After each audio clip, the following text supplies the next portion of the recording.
ഈ പഴയ നിയമം ധ്യാനിക്കുമ്പോൾ കാണാവേ ഈ രാജാക്കന്മാരെല്ലാം ചരിത്രം പഠിക്കുമ്പോൾ ഈജിപ്തിലെ ആണെങ്കിലും ഇസ്രായേലിലെ ആണെങ്കിലും ഫിലിസ്തീൻസിന്റെ ആണെങ്കിലും മുന്നോട്ട് അല്ലെങ്കിൽ റോമൻ സാമ്രാജ്യത്തിന്റെ ആണെങ്കിൽ പോലും ചക്രവർത്തിമാരുടെ എല്ലാം ചരിത്രം പഠിച്ചു വരും നമുക്ക് കാണാൻ പറ്റും.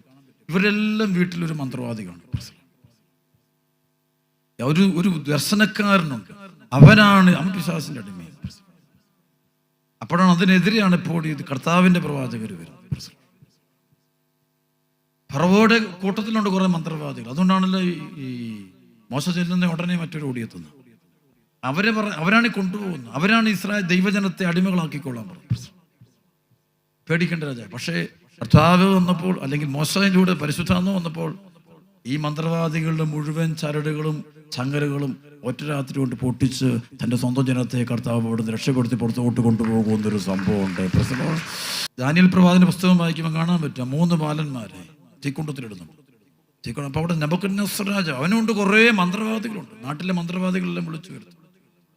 അവർ പറയും രാജാവേ ഇങ്ങനെ ചെയ്യുള്ളൂ. അവൻ മുഴുവൻ വിഗ്രഹങ്ങളെ ആരാധിക്കണം. അവർ മുഴുവൻ സപ്പോർട്ട് ഇവന് കൊടുക്കും. ഈ രാജാവിന്റെ നാട്ടിലെ മുഴുവൻ മന്ത്രവാദിയും സപ്പോർട്ട് കൊടുക്കും.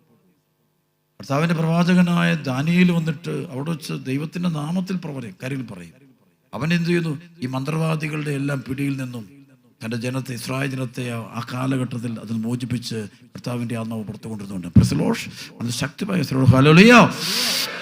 വ്യാജപ്രവാചകന്മാരാ നാടിനെ നശിപ്പിച്ചുകൊണ്ടിരിക്കുന്നത്.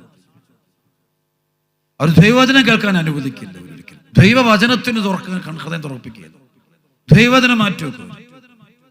ജ്ഞാനം വേണം പ്രിയപ്പെട്ട. ദൈവിക ജ്ഞാനം ഇല്ലെങ്കിൽ നമ്മൾ പരാജയപ്പെട്ടു. ദൈവിക ജ്ഞാനം ഇരിക്കുന്നത് ദൈവവചനത്തിലാണ്.